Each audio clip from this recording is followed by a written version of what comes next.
It is Thursday, June 16th at exactly 12 o'clock, so we started right on time. We do have quorum with two planning commissioners who are absent and excused, one being Director Stone and the other being Austin Phillips. Establishing a quorum, we do have a quorum with 3 members present. Disposition of the before I get to that, I need to administer the oath to anyone who is here that is going to be speaking to the commission today. If anybody wishes to, please raise your right hand. And everything you're going to say before the commission today is truthful and honest to the best of your ability. Yes, sir. Okay. Now I'll go on to disposition. Disposition of the May 19th meeting minutes that everybody should have. So I'll move that we accept the minutes as presented. Second. Okay. Any comments about the minutes? We did a lot in an hour. We did a lot in an hour. Thank you. We always do a lot in an hour. All in favor of accepting those minutes signify by saying aye. Aye. Opposed, same sign. All right. They have been adopted.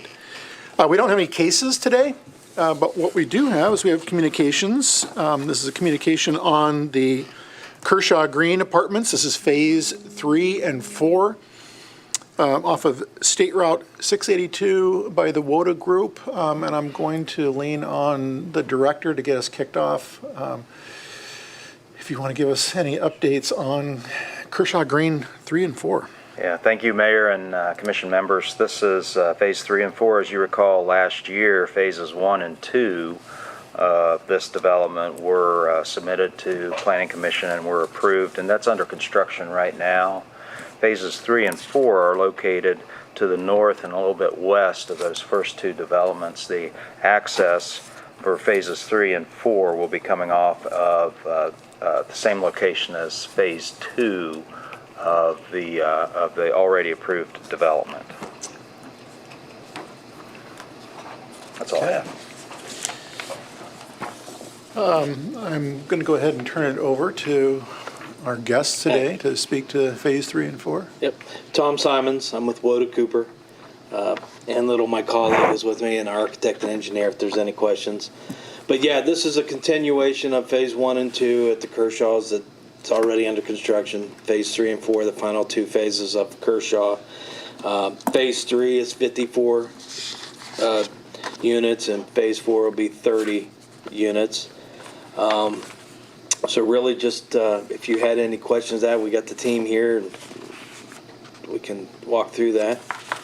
I hope a couple things that have happened since last time we were here. We were all on Zoom call meetings and that through COVID. So I don't know if anyone's been out there lately, but obviously the pond has been drained. I know that was of concern last time we were here. That's been drained and filled in.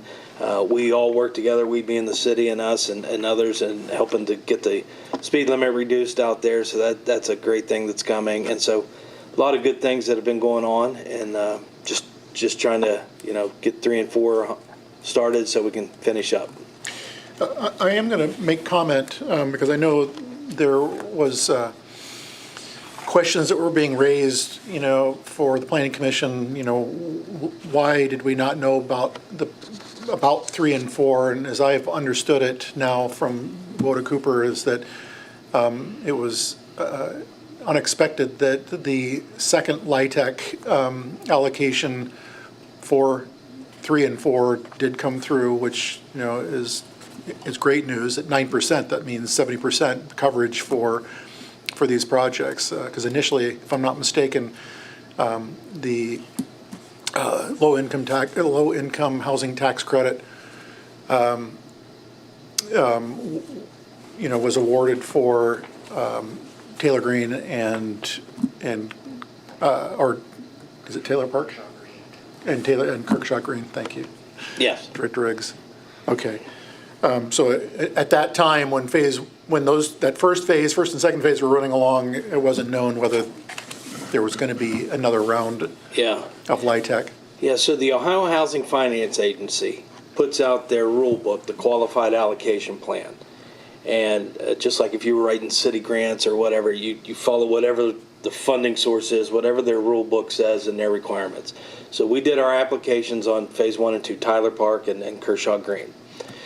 And they base everything on a score, and we're competing against developers and municipalities all across the state, from Cleveland to Athens to Cincinnati, Belmont County, all over. And we do the applications. The year that we applied for the first 2 phases, the census tract that we're located in was one of the highest scoring in the state. I think there were about 5 or 6 of them that scored max. So when we were looking at that, we said, okay, let's do 2 side by side, etc. The market study was great. We had an independent third-party market study done. So typically when you do that and the funding goes through, then the following year's applications, they adjust the scoring by what was funded. Well, they didn't. They made it a 2-year and they kept the scoring the same. So we were like, well, the market study's great. Let's go back in and ask for 2 more phases. So that the opportunity was there. And today's climate where, majority of municipalities are looking for housing, we got pretty lucky that we were able to go back in and get a second bite of the apple. So I think we were surprised, and I don't know if we communicated that well, but it was like, let's go again. So that's how that happened. Okay. No, that's how I understood it as well, and I think that's important for, the public to understand that. I think this is, given that it's not common, that it's unusual to have something like this, to where 2 years in a row you end up coming in at that 9%, which, as I've been doing my own homework, those are tough to come by. Yeah. And for 1 and 2, great, and now to see that 3 and 4 can be financed that same way at that same 9% is unusual and it's great for our community. Yeah. Yeah. Thank you. And great for WODA. So I think also when we had the discussion at some point in the past, there was discussion about how do people get from this complex over to other amenities within the community. And obviously, I'm assuming there'll be bus transportation and they'll have individual cars with some of the people. But we were talking about a need to try to figure out how we cross 682 and maybe get over toward West State Street, that kind of thing. And I see nothing here. I know this is further down from those first 2 phases, which are much closer to Armitage Road and maybe a potential crossing location. But I see nothing here that suggests that you're doing anything to try to make that access a little easier, maybe for pedestrians, for mothers and children, or whatever it might be. And so and I don't know how much of it is your responsibility or not. I do think as a community we have a responsibility to look at how we incorporate that into the rest of the fabric of the community. And I guess I'm just trying to figure out or understand a little bit. Do you guys feel like you need to get some sidewalks over to some place or work with people on a crosswalk area or anything like that? So do you want to address that, or do you want? We're currently working with the city on that. Okay. We've made a commitment of a financial contribution to work with the city. Okay. And then you guys are going to look into that, et cetera. Okay. As far as we're extending our sidewalks on our property down to the edge, and contributing then towards either the bike path and a crosswalk area, et cetera. However you guys see fit on that. So we have had conversations and committed to that. I think right now, the agreement's in with legal counsel and then to be presented to the city for comments. So I think that's where we're at. Okay. Director Riggs, you want to speak to that? Yeah, so it's difficult for a developer to go into the public right-of-way and do projects. It's actually easier for the city to do that, but we thought that it would be, this is actually a pretty big development when you add all 4 phases together. We get close to 200 families that could be living in this area, and we do want to provide some kind of pedestrian transportation out there. So we'll pick up a portion of that cost to connect into this development and to be able to get down our public right-of-way and into our public pedestrian transportation system. We've asked that they commit something to us to help with that effort, because it does affect mostly their development. And we're working on that. Okay. So that's one of the reasons why I said I think the city has a responsibility Yes, sir. here to look at how it master plans in or Yes, fits sir. in, so that's important. So basically what we're saying here is they will put some money into an account that you will be able to draw off of, and you are looking at and maybe working with the state, because it's a state route we're crossing and whatever, whether there's flashing lights there or, crossing, something like that. But, so that will be a part of this whole thing as this thing comes to fruition in the end. Is that Yes, correct? that's the plan, yes. Okay. Yeah, if I can add to that, Commissioner, the city has been reaching out, and Director Riggs, you may have been part of this, to Kanawha Railroad. They are the ones who are currently running on the former, I believe it was CSX, which, the past challenges when you're trying to work with a large railroad could take a lot of time. I think we're fortunate in that the Little Kanawha has been responsive within 24 hours, because that's part of this puzzle too. We also own where the Northwest Bike Path Spur crosses the former rail bridge, and then it swings over towards, the Hope Farm and up to Armitage Road. Where that rail bed is, we own that as well, all Out the to way up to 682? 682. Ah. So that's helpful to where we Right. can develop that and then run on the east side of 682 or whatever, on that same side, and have a crossing near the tracks and then work it that way. But I know that Director Riggs, as well as the Service Safety Director for the city, Andy Stone, has been working closely to solve that piece of the equation. Okay, I think that's important. I'm glad to hear that. I'm glad to hear that. I don't have any other questions. Okay, it is a communication. All right. I thank you for getting rid of the pond. It was my continuous thing. How many bedrooms in this place? I know I should be able to read it, but the one I That's had okay. at Bear home. with me 1 second. Got the number of units.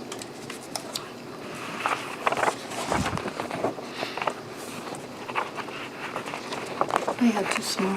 I can't see that. It's gonna take me a minute. Chuck, do you have the number off the top of your head, or no? I can do the math here. It's just not easy on my So there's spreadsheet. 12 one-bedroom, in Phase 3, shows 12 one-bedrooms, 33 two-bedrooms, I think, and 9 three-bedrooms. Is that true? Let's face it, let's see. Or no, there's 9, there's 9 beds for 3 bedrooms. So there's 3 per 3 bedrooms. Well, I don't know. I guess you I better don't tell me. either. There's some numbers down here. But So we have 12. He's an engineer. He'll get it.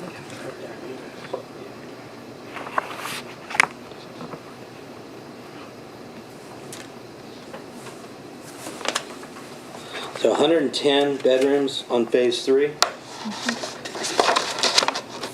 And we have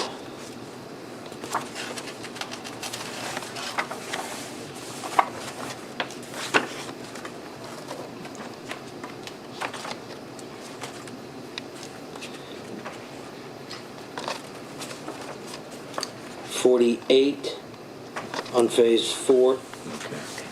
Okay. And that's quick math, so excuse me if I'm off a couple there, but I think I I got couldn't even it. see it, so.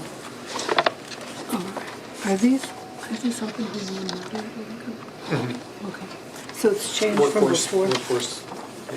Workforce housing. Yeah. I was asking about its status, because I think it changed when it was sketched out. It was more mixed. I mean, not that I'm opposed to it, I'm in favor of it, but. So for Phase 3 and Phase 4, will this be the same as Phase 1 and 2, to where the ADA accessible units, universal design units are going to be on the first floor? There's not going to be elevators in these designs? Correct. And Yeah, I know there it's is gonna in be Phase 1 and identical. Phase 2. Yes, sir. Yeah. So those will be dedicated. This will change the school distribution.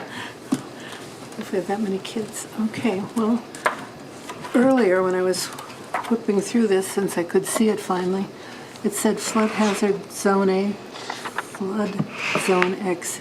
Does that have meaning for this? I mean, is there a, this is on C300. It may just be an illusion, but those sound important. You have to elevate?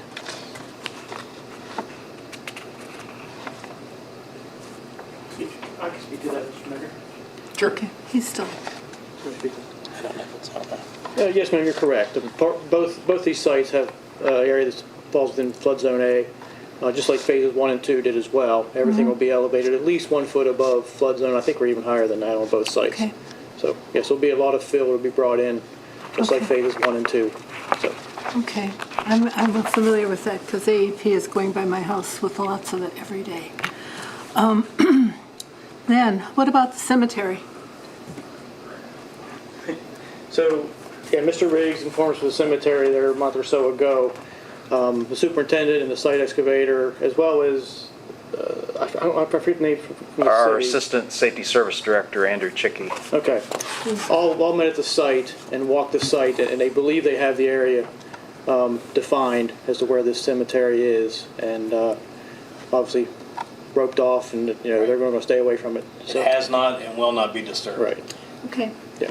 They're not going to put a jungle gym over it. No, they're not going to put a jungle gym over it. I mean, that was a really interesting find. And as I understand it, it's a pioneer cemetery of the White family.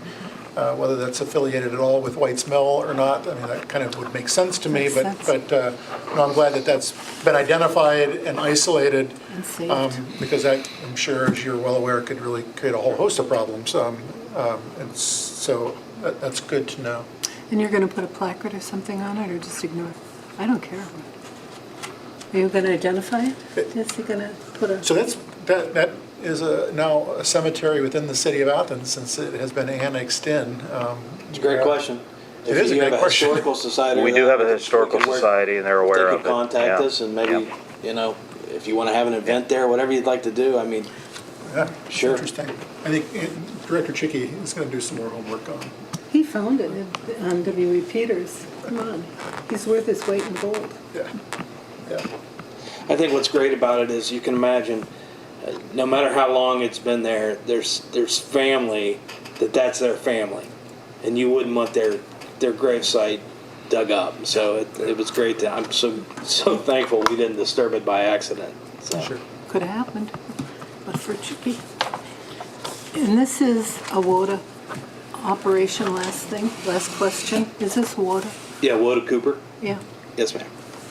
I had experience with the one on the east. I was on council then, and I think subsequently I learned you've done a very good job with the people. I've taken food there for the pantry.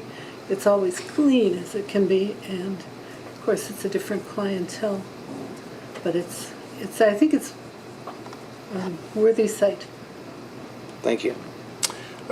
The only other question, not necessarily for you, but for Director Riggs, has there been any updates? I know that we have been corresponding with ODOT. I know that Water Cooper is, certainly interested in seeing what can be done with 682 in terms of deceleration, possibly, if not right away, in the future, rethinking, the speed as you come into the new city proper with this particular parcel and having that speed change, but we're talking, state route. We did receive a letter from ODOT for the speed reduction, and it would be up to the city to decide whether or not to enforce that speed reduction. I think we've already started to get the signage changed out there, so we'll have reduced speed ahead, and then reduction from 45 to 35 miles per hour, I believe. Yes, we're in the process of doing that now. Does he mean, David, do you mean enforcement too? The city? Yeah, we would be responsible to enforce speeds as well as the state. So a state patrol officer can enforce speeds inside the city limits, but now our city limits include that state route, and we can enforce as well. Okay, I wish they'd enforce it on my street. Okay. It's great. And I know not too long ago, we changed the speed limit on Pomeroy, all the way up to Longview Heights to where it was 45 miles an hour. That was in the city, and it was actually the state that came to us and said, you have two options. Either you change it to the city's speed limit of 35, or keep it at 45, but it would require us to go through a bunch of hoops to make that, happen, and we did change that to 35 miles an hour. So that's great to note. I wasn't aware that we were, now have the ability to change that limit, because we're looking at your project. There's soon to be newer homes. There's constantly new homes being built up at University Estates as well. The 42 or 43 units that are going to be built at the end. So we are going to see more traffic flowing through that area. And then, as we're all well aware, they closed the intersection at Johnson Road on 33, which has sent a lot of people, making that decision point. Do I, from the Plains, do I head to 33, or do I go 682 and go that way if I'm going to Athens? So that's great news with the ability to work on that speed limit change. Good. I think it's a good project. I'm looking forward to It's it. big, but it's good. It is big and it is good. Much needed in the city of Athens and Athens County. So. You said one thing, Mayor, that I'd like to just make a comment. You said part of the puzzle, and it has been a puzzle. It's been a great learning experience for me, but your administration and staff have been wonderful working with our team, and I just want the residents of Athens to know that they have a great administration and a great staff here at the city that work with developers and others. It's been great. Thank you. It's great to hear, and to kind of complement that. It's our volunteer boards and commission members. Commissioner Bain and Commissioner Kotowski, this is on their dime and their time. But I have to give a lot of credit to Planning Commission and the Board of Zoning Appeals and all of our boards and commissions that, again, put in the work. They're always going to come with lots of questions because that's our jobs. Sure. But I appreciate that. And I want to reinforce what Nancy said. I think the project out on East State Street, out that direction, that's a part. I've had elderly friends that have been there, and they really think that it's a wonderful project. It's taken care of, and so I'm excited to for you guys to come back and put more units in, because I'm confident that it'll be a similar experience for the people that are there. So. And I'll make sure I convey those comments to Service Safety Director Andy Stone. Sure. 'Cause, Thank you. Yep. I agree with you. I think I have a great staff. I'm biased, of course, but they are great. David Riggs, outstanding Director for Code Enforcement and Development. All right. That concludes that communication. So thank you to all of you for coming here and speaking on this. Director Riggs, any reports from you or any information that you might have from? Yeah, we do have another project that'll be coming up soon. It's located in University Estates. A business development is going in. We also are in communication with a future development, which may include an annexation, which might come to your door here soon. So we're working on those. Be expecting that. I think that's all I have. Great. I don't have anything from the city planner.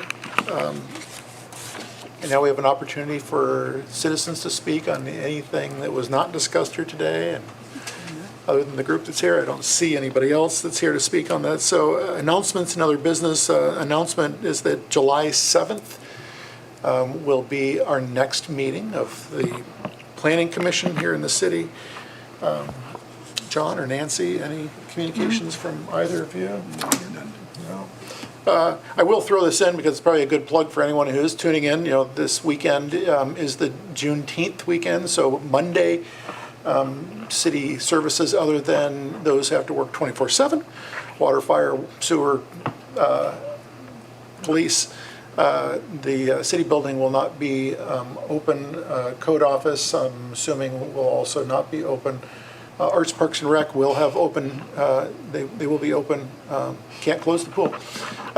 But it is a 3-day weekend, and we'll also note that a lot of the celebrations for Juneteenth are taking place at Ohio University on the 18th, so Saturday, with a history walk, or a Juneteenth health walk, and at 10 a.m., and then also the festivities that are going to take place on College Green. That will be from 3 to 6 p.m., and I will be reading a proclamation, so just want to make sure that gets out there. And keep in mind that your trash, recycling, all that will be delayed a day next week. So if you're on Monday, it'll be collected on Tuesday, so on and so forth. You always look around and you see, What are they that doing? trash can that's sitting out there for more than 24 hours because someone, like myself, forgot that I can't bring it out today. So keep that in mind as well. That all said, that concludes today's Planning Commission meeting, and hopefully you'll join us again in 2 weeks for the next Planning Commission. Motion to adjourn. So moved. Second. All right, all in favor, signify by saying aye. Aye. We are adjourned.